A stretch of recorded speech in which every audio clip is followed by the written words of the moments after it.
Chamo-me Iago. Tenho 32 anos. E se alguém me dissesse há meio ano que o meu próprio pai me cravaria uma faca nas costas? Eu teria dado uma gargalhada. Achando impossível. Sempre acreditei que família era um pilar sagrado.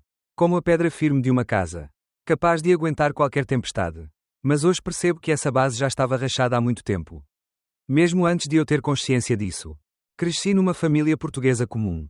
Onde o meu pai, Manuel, antigo militar da Marinha, acreditava ser o modelo supremo de honra e masculinidade.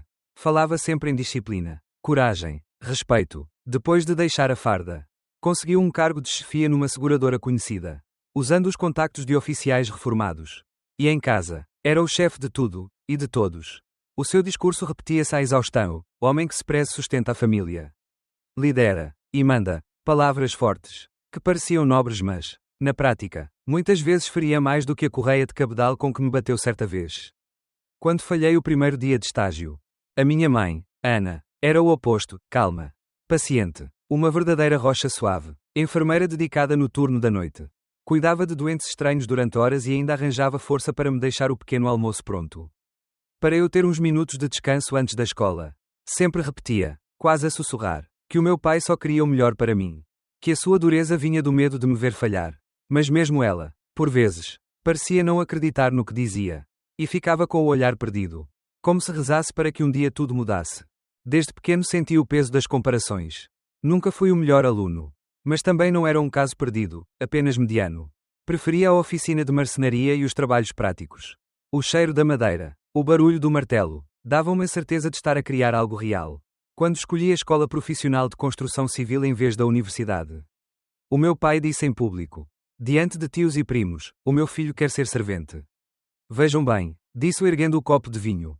Como se fosse uma piada de mau gosto. Recordo-me de olhar para a minha mãe, que apertava as mãos no colo. Incapaz de me defender, nem o meu avô, que tinha sido pedreiro e ergueu a própria casa no interior do Alentejo. Me protegeu. Talvez tenha sido por isso que me agarrei ao trabalho com tanta força. Aos 28 já liderava a minha própria equipa de obras. Tinha contratos importantes, clientes satisfeitos, respeito de muitos. O dinheiro começou a chegar. E com ele um certo orgulho. Mas mesmo assim o meu pai continuava a desprezar-me. Dizia apenas, quero ver até quando aguentas. Para ele, eu nunca deixaria de ser o puto desajeitado que deixava cair pregos no chão. A minha mãe tentava suavizar as feridas. Levava-me bolos caseiros. Telefonava ao fim do dia. Perguntava se eu estava bem. Havia doçura na sua voz. Mas também um medo constante, medo de que qualquer palavra reacendesse as discussões entre mim e o meu pai. E essas discussões não faltavam. Eu defendia o meu caminho. Mesmo que fosse à bruta. Mas cada vitória soava amarga. Como se estivesse a trair a paz da família. Se calhar não éramos tão especiais assim.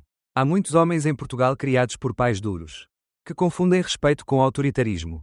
Mas o que mais dói não é a dureza, é perceber que por trás de todas aquelas palavras sobre honra se escondia alguém capaz de trair sem remorso. O meu pai sempre dizia que não se deve lavar roupa suja fora de casa. A minha mãe, talvez ingênua, acreditava que ele poderia mudar. Nunca imaginámos que seria ele a incendiar a casa por dentro. Lembro-me de quando me ensinou a escolher vigas para construir o telhado. Dizia-me, o pinho bom não apodrece por dentro. Mas não me ensinou que há umidade no coração humano. Que corrói sem dar por isso. A mentira, o orgulho, a mágoa foram-se infiltrando na nossa casa como água da chuva. Até um dia rebentarem a estrutura toda. Talvez por isso a facada tenha sido tão mortal. Não foi só uma traição amorosa, foi o homem que me devia proteger. Que me devia ensinar a ser digno. A destruir-me. Ainda hoje ecoa na minha cabeça a frase que ele tanto repetia. A honra vale mais que o ouro. Pois foi ele próprio a esmagar a minha honra. Sem hesitar. Quando volto atrás na memória. Vejo que tudo começou muito antes do dia em que descobri a verdade. Começou nos silêncios. Nos olhares frios. Nas conversas partidas ao meio. Cresci numa casa onde se falava em amor. Mas se cultivava medo. Algumas pessoas acham que a traição nasce de repente. Mas a verdade é que ela se constrói lentamente. Como o bolor que alastra no soalho. Até ruir toda a casa. Sou Iago, filho de um homem que pregava valores que nunca praticou. Aprendi a sobreviver entre críticas, pressão, humilhações. E mesmo quando ergui a minha própria obra, a minha vida, o bolor acabou por me alcançar, da forma mais cruel que se possa imaginar. Mas nessa altura ainda não fazia ideia do que me esperava. Não sabia que, para reconstruir-me de verdade, ia ter de arrasar até ao último tijolo tudo o que julgava sólido. Lembro-me como se fosse ontem daquele final de tarde quente. Num churrasco na casa de um amigo em Almada. Parecia que o sol tinha escolhido iluminar só ela. A Leonor apareceu de vestido leve. Cabelo apanhado num coque meio despenteado. E aquele sorriso tão confiante que fazia qualquer homem desviar o olhar para a seguir. Ela parecia saída de outro mundo, um mundo limpo.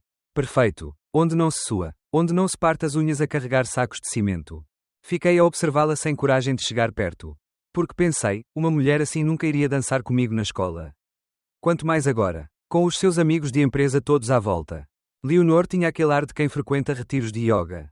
Ginásio de luxo. Bruns orgânicos ao domingo. Mas a voz dela surpreendia, falava alto.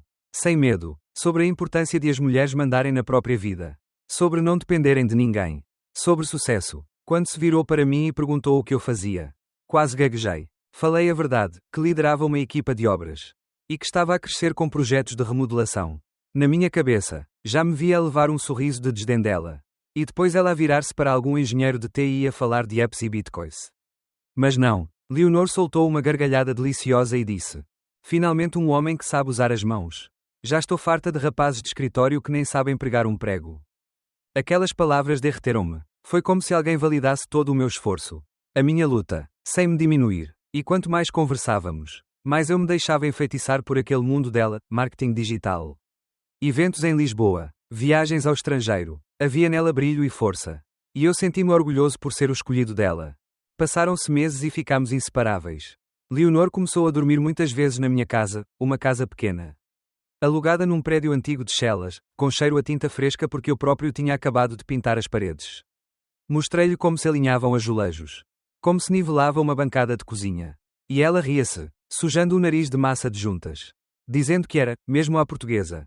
Eu acreditei que tinha encontrado a mulher certa, aquela que não se assustava com o pó. Nem com as minhas mãos calejadas. Mas entre nós sempre existiu uma linha invisível. Leonor vinha de uma família de professores e médicos. Gente de diploma e biblioteca em casa. Onde se discutia literatura ao jantar. Eu tinha crescido num T2 apertado. Com cheiro a sopa feita às pressas. E onde o meu pai achava que universidade era luxo para doutores. Não para filhos de servente. Apanhei-me muitas vezes a justificar-me. Quando falávamos do casamento. Leonor queria logo um restaurante à beira-rio. Com ostras e música ao vivo. Eu sonhava com um churrasco simples num quintal. Rodeado de amigos. Ela falava que os nossos filhos deviam estudar num colégio privado. Aprender línguas desde os 3 anos. E eu pensava, vou ensiná-los a dar o primeiro martelo com 8. Às vezes dizia coisas que me arranhavam. Já pensaste largar as obras e fazer só gestão? Delegar tudo. Evoluir para outra área. Fingia não ligar, mas ficava com um nó no estômago. Dava a entender que me amava. Mas nunca aceitava totalmente quem eu era. Para ela, eu era um herói, mas um herói provisório. Que precisava ser remodelado para caber no seu círculo social. Mesmo assim, não a consegui largar. Recordo bem o dia em que lhe pedi em casamento, fomos ver o nascer do sol na Serra de Sintra. Num mirador onde se via o Atlântico todo a brilhar. Ofereci-lhe o anel que tinha sido da minha avó.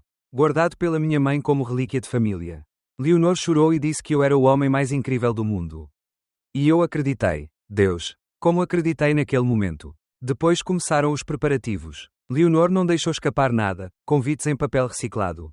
Flores importadas da Holanda. Decoração, eco-chic. Música clássica ao vivo. O dinheiro ia embora tão depressa como a areia por entre os dedos.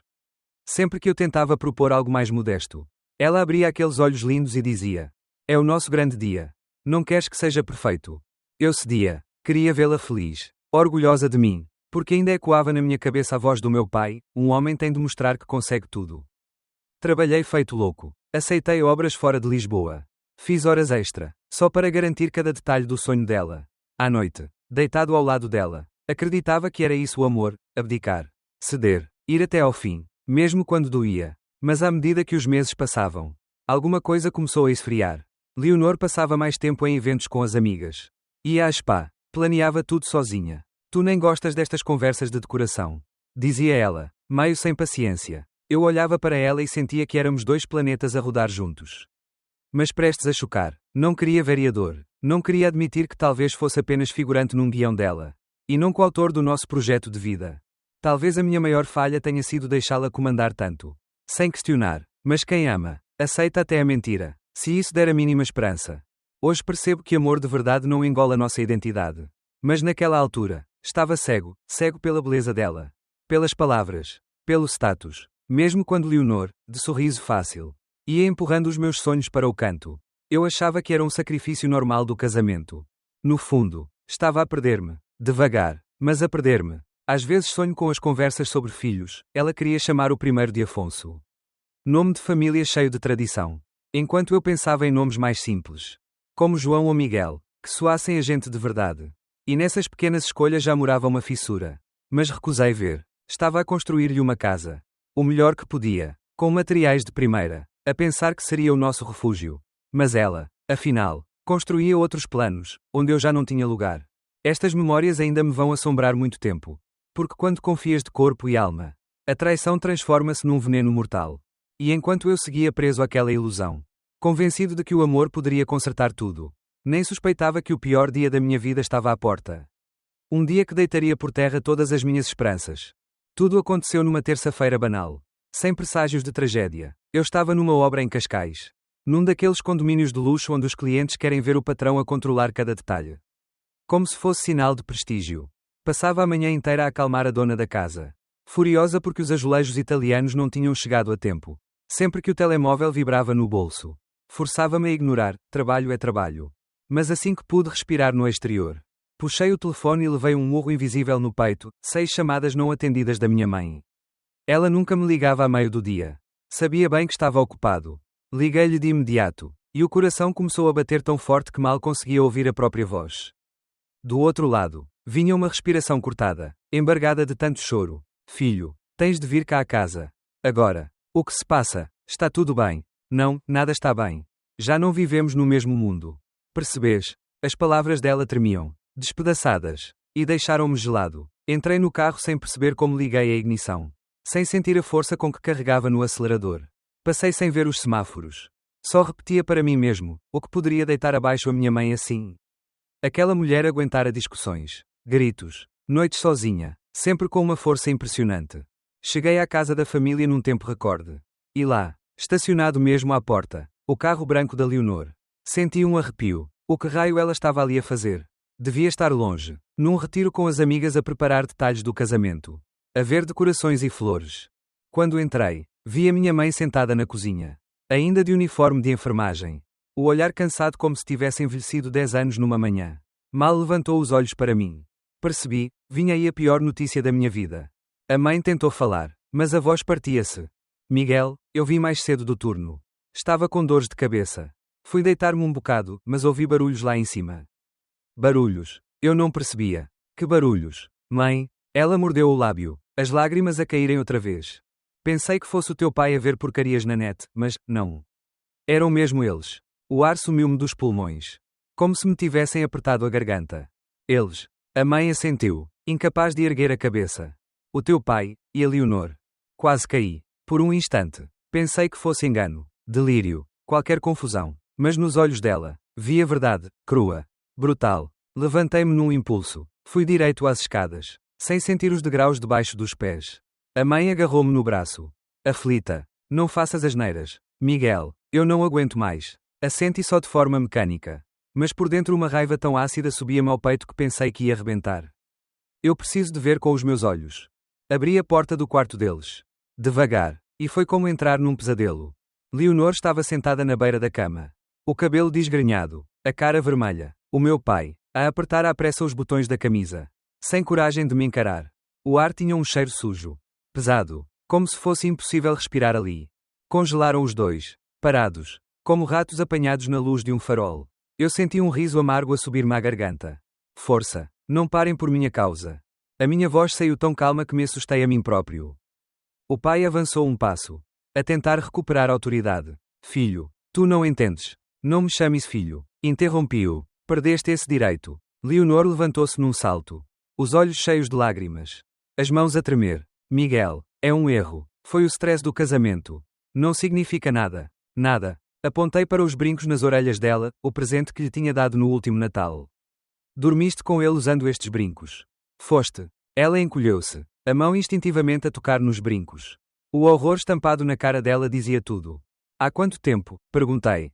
A voz a falhar. Eles trocaram um olhar. Esse silêncio doeu-me mais que qualquer palavra. 3 meses, murmurou Leonor, quase sem ar. Mas juro que era só físico. Eu nunca deixei de te amar. Chega. Cerrei o punho e dei um murro tão forte na ombreira da porta que um quadro caiu ao chão e partiu-se. Nem me importei. Vão-se embora, já. O pai esticou o queixo. Ainda a querer parecer dono da casa. Esta casa é minha, Miguel. Não me vais expulsar daqui. Olhei-o fixo, gelado. Pergunta à mãe de quem é a casa agora. Foi ela que me chamou. Vi-o empalidecer como se tivesse levado um soco. Leonor começou a soluçar alto. Para onde é que eu vou? Gemeu. Devias ter pensado nisso antes de te deitares com o meu pai. Dei meia volta para sair. Mas ainda voltei atrás. E deixa o anel. Era da minha avó. Nunca devias tê-lo usado. Nesse momento, vi a raiva explodir-lhe nos olhos. Sempre foste um frustrado, Miguel, com a tua mania das obras. Das mãos sujas. A tua vida de pobre. Eu merecia melhor. Sorri, sem qualquer emoção. Pois, tens exatamente o que mereces. O pai aproximou-se de novo. Com o olhar duro. Como antigamente. Somos homens. Temos de falar como homens. Agarrei-o pela gola e empurrei-o contra a parede. Homens não traem o próprio filho. Senti o corpo dele tremer. Passaste a vida a falar de honra, de ser exemplo. E foste o maior cobarde de todos. Larguei-o, ofegante, o coração a disparar como uma britadeira. 5 minutos, murmurei. Quando voltar, vocês já cá não podem estar. Saí daquele quarto podre, desci à cozinha, onde a mãe ainda apertava a caneca como se fosse a última âncora. Abracei-a pelos ombros. Merecemos melhor, mãe. Ela chorou no meu peito. E eu senti-me a afundar.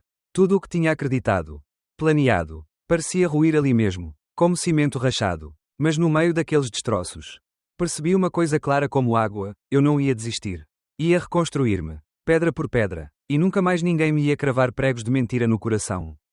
Depois de os ter expulsado de casa, instalei-me num silêncio tão denso que até os estalos do chão soavam a gritos. Era como se cada parede me lembrasse a ferida aberta.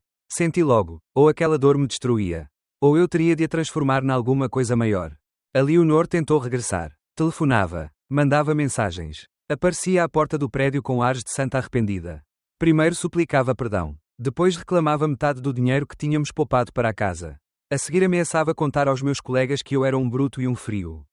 Fiquei calado. E quanto mais calado ficava, mais percebia, não chegava. A palavra vingança sempre me soara suja. Um bocado medieval. O meu pai tinha repetido vezes sem conta que a roupa suja lava-se em casa. Que não se envergonha a família. Mas como haver vergonha, se já não havia honra? Eles tinham arrasado tudo. Eu tinha direito a que o mundo visse quem eles eram. Durante semanas não dormi bem. Acordava à meio da noite. A rever aquele quarto. Aquela camisa do meu pai a ser apertada à pressa. Aquele ar culpado. Pensava, e se deixar passar? Se fingir que não aconteceu? Mas não. Se eu calasse, seria como dar-lhes razão. A decisão apareceu num daqueles momentos banais. Fui buscar a carrinha à oficina e um conhecido. Daqueles velhos amigos de bairro. Comentou à boca pequena. Ouvi dizer que a tua noiva fugiu. Foi isso. Essas palavras feriram-me como uma faca. Era isto o silêncio, deixava espaço para que cada um inventasse a sua versão. Basta, pensei, vai ouvir-se a minha versão. A verdadeira. Fui ter com a minha mãe, que já tinha guardado mensagens do telemóvel, fotografias de reservas de hotel, até a gravação de uma câmara de segurança do prédio. No dia em que ela apanhou os dois, com a ajuda de um primo informático, consegui compilar tudo num ficheiro limpo. Sem detalhes pornográficos, mas bastante explícito para não restarem dúvidas. Depois, confirmei que o meu pai e a Leonor iam ao tradicional jantar solidário de um clube exclusivo de Lisboa, o sítio onde ele se gabava de ser respeitado, e onde adorava posar como pilar de família exemplar. Leonor apareceria ao lado dele, apresentada como assistente de projetos.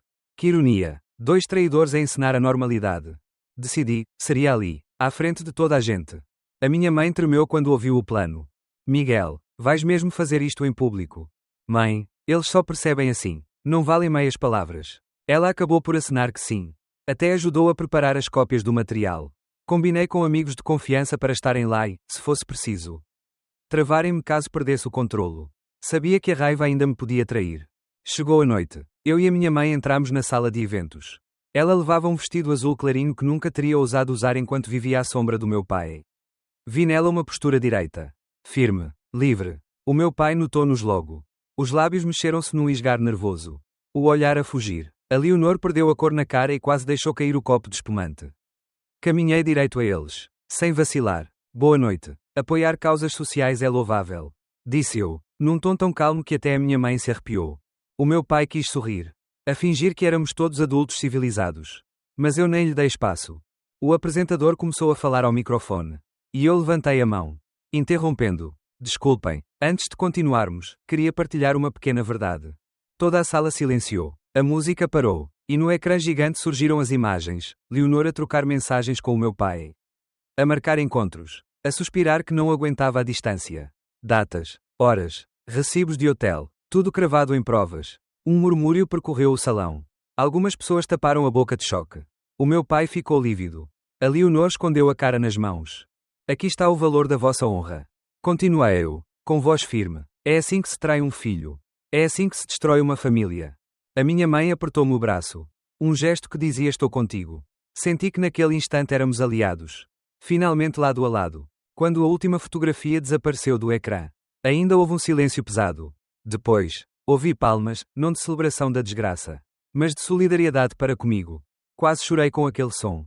O presidente do clube aproximou-se do meu pai. Murmurou-lhe qualquer coisa sobre rever a participação dele ali. 2 seguranças convidaram Leonor a sair.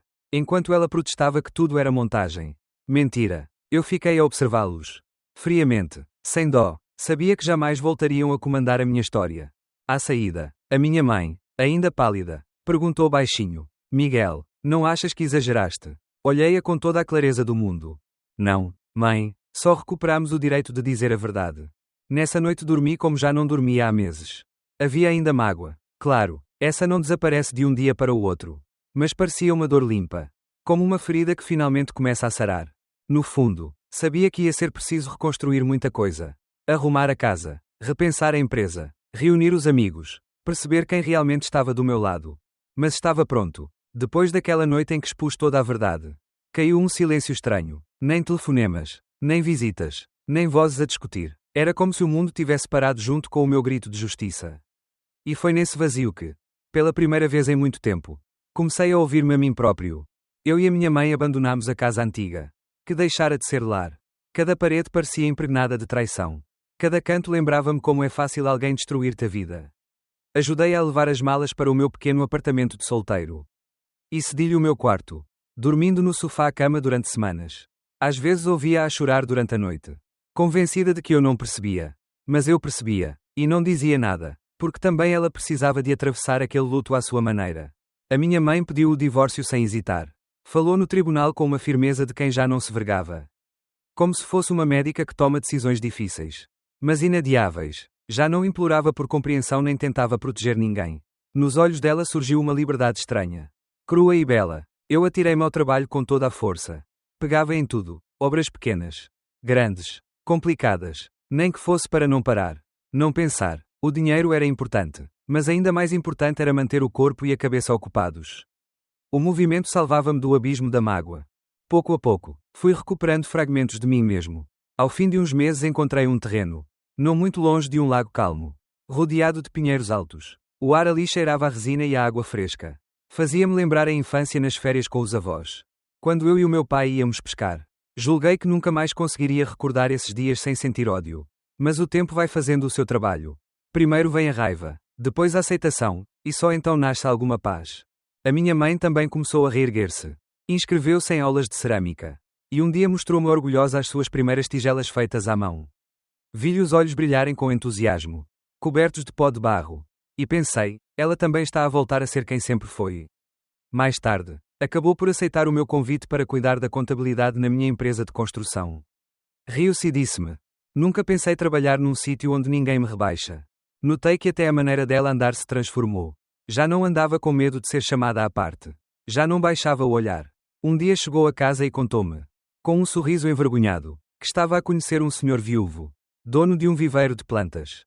Um homem simples e tranquilo. Ele não promete o mundo. Miguel, disse-me ela, mas dá-me paz. Abracei-a sem reservas. E pela primeira vez em muito tempo senti que não tinha medo de perder ninguém. Entretanto, comecei a reconstruir a minha vida. Literalmente. Comprei uma antiga casa de madeira, meio podre, e decidi recuperá-la com as minhas próprias mãos. Era quase um ritual de purificação, arrancar tábuas carcomidas, deitar abaixo paredes úmidas, voltar a erguer um espaço onde não sobrassem memórias sujas. Cada prego que eu cravava parecia também pregar bem fundo as minhas antigas feridas. Fechando-as de vez. Alguns amigos afastaram-se, Diziam que eu tinha sido demasiado duro com o meu pai e com a Leonor. Mas os verdadeiros ficaram, traziam comida.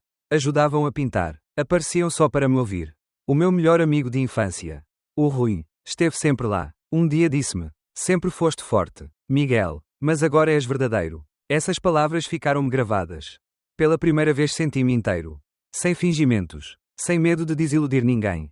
Claro que ainda havia noites pesadas. Recordava o olhar do meu pai naquele quarto. Voltava a perguntar-me se poderia ter evitado tanto sofrimento. Mas logo percebia: há coisas que não se consertam. Há traições que só se curam com a separação. Aprendi a saborear outra vez os detalhes simples, o cheiro do café de manhã, as gargalhadas da minha mãe, o aroma da madeira fresca que lixava para a nova casa. Parecia que a vida, devagarinho, me devolvia o gosto de existir. Foi nesse tempo que reparei na Marta, uma arquiteta que já conhecia de outros projetos. Ia ao estaleiro com desculpas de desenhos ou orçamentos. Mas no fundo percebia-se que queria conversar. Aos poucos, começou a dar sugestões para a planta da casa. Ofereceu-se para ajudar a escolher materiais. Eu reparava como me escutava sem gozo. Como respeitava o meu jeito de ver o mundo. E a dada altura pensei: e se não me atirei de cabeça? Ainda havia feridas. Mas, pela primeira vez, não senti pavor, apenas um nervosismo bom. Quase infantil. Talvez fosse isso a cura, voltar a acreditar. A minha mãe disse-me num desses dias: tens direito a ser feliz. Filho. Assenti, mesmo sabendo que ainda não estava pronto para um grande amor. E estava tudo bem assim. Porque já tínhamos feito o essencial, saímos do labirinto. Deixámos de viver presos à expectativa dos outros. Faltava terminar a nova casa. Imaginava já a primeira noite ao calor da lareira. Sem mentiras, sem medos, sem fantasmas do passado a rondar. Via-me a convidar a minha mãe, o Rui, a Marta, quem merecesse estar ali, levantar um copo de vinho e brindar ao que importa, à verdade. Ao trabalho, à coragem de recomeçar. Tinham passado quase 6 meses desde a noite em que mostrei a toda a gente quem realmente eram o meu pai e a Leonor. Nesses meses, aprendi a não temer o silêncio, a não fugir do vazio, a não agarrar no telemóvel só para evitar ficar a sós comigo mesmo. Já não precisava de aprovação alheia. Aquela aprovação que antes me parecia essencial para existir. A casa perto da lagoa ia-se transformando aos poucos. Reforcei as fundações. Troquei o telhado. Instalei janelas novas que deixavam entrar a luz do fim de tarde. Por vezes, a minha mãe aparecia com um bolo. Ficava ali encostada a uma parede nova, a passar a mão pelas tábuas como se quisesse sentir, no tato, a esperança a renascer. Ela vivia agora com o viúvo do viveiro de plantas, e estavam bem juntos, mas entre nós havia ficado um laço ainda mais forte. Como se a dor nos tivesse unido de vez. Um dia disse-me num tom sereno: sabes, Miguel, sou feliz pela primeira vez em tantos anos. Sorri-lhe, porque entendi que aquelas palavras eram muito mais do que um simples estou bem. Eram a prova de que ela tinha sobrevivido. E eu também. A Marta, a arquiteta, ia surgindo discretamente na minha rotina. Nunca me questionou sobre o passado. Nunca tentou moldar-me aos seus padrões. Apenas escutava, ria-se comigo, mostrava curiosidade genuína pelo meu trabalho. Pelas minhas ideias. Ao pé dela sentia-me capaz de falar sem filtros. Sem receio de ser julgado. Ficámos algumas vezes depois do trabalho a beber chá na sala ainda por acabar. Onde pairava o cheiro da madeira fresca e do cimento. Nessas conversas percebi que já não queria fugir de novos sentimentos. Talvez até os merecesse. Mas abrir o coração não era fácil. O que me tinham feito ainda pesava. Como um corte mal cicatrizado. Disse-lhe, certo dia ao anoitecer: não sei quando vou voltar a confiar plenamente. Ela acenou apenas, sem pressões: não faz mal, Miguel, ninguém te pede pressa. Foi aí que percebi que aquilo era apoio de verdade, sem cobranças. Sem chantagens emocionais. O trabalho também começou a dar-me alegria outra vez. Consegui alargar o negócio, abrir uma pequena filial noutra vila, contratar pessoal novo. De repente, reparei que já não vivia para impressionar ninguém, vivia segundo os meus valores. Soube-me a vitória. O meu pai tentou voltar a falar comigo. Apareceu um dia à porta do estaleiro, de ombros caídos. Cabelo mais grisalho, olhar sem força. Miguel, dá-me uma oportunidade para explicar. Limitei-me a encolher os ombros. Não tenho mais nada para falar contigo. Ficou parado, cabisbaixo. Depois foi-se embora. Olhei-o a afastar-se e senti nada. Nem ódio, nem pena, apenas vazio. E esse vazio era bem mais leve do que todo o rancor que carreguei durante anos. A Leonor também tentou contactar-me. Mandou recados através de conhecidos. Falava em amizade, em recomeçar. Disse até que se sentia abandonada por todos. Eu não respondi. Ela pertencia a um passado ao qual nunca mais queria regressar. Até que chegou o dia de terminar a casa. Entrei nela não como num estaleiro, mas como no meu refúgio. Um sítio erguido com as minhas mãos. Sem mágoas. As paredes ainda cheiravam a pinho novo.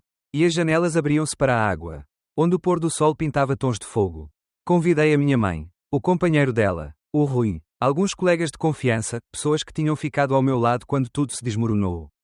Sentámo-nos em volta de uma mesa comprida, de madeira maciça que eu próprio construí. Levantei a caneca e disse: há verdade, há liberdade, e a voltarmos a saber respirar. A minha mãe sorriu, com lágrimas nos olhos, mas desta vez eram lágrimas boas, que libertam. Fui até à varanda, inspirei fundo o ar fresco da noite. O coração batia tranquilo, sem picos de ansiedade, sem sombras a morder-me por dentro. Sabia que havia muito ainda pela frente: trabalho, relações, medos novos, mas sentia-me pronto para enfrentar tudo. A Marta aproximou-se devagar e pousou a mão no meu ombro. Construíste este espaço para ti, disse-me com doçura, e ninguém te pode tirar isso. Olhei para ela e, pela primeira vez em muito tempo, consegui dizer em voz alta: já não tenho medo. O sol já se tinha posto. Mas eu sabia que viria outro dia. É quem sabe, esse novo dia seria finalmente meu. Sem correntes nem vergonhas. Assim termina a minha história, mas não acaba aqui. Porque a vida continua, e eu decidi que, desta vez, vou vivê-la por inteiro.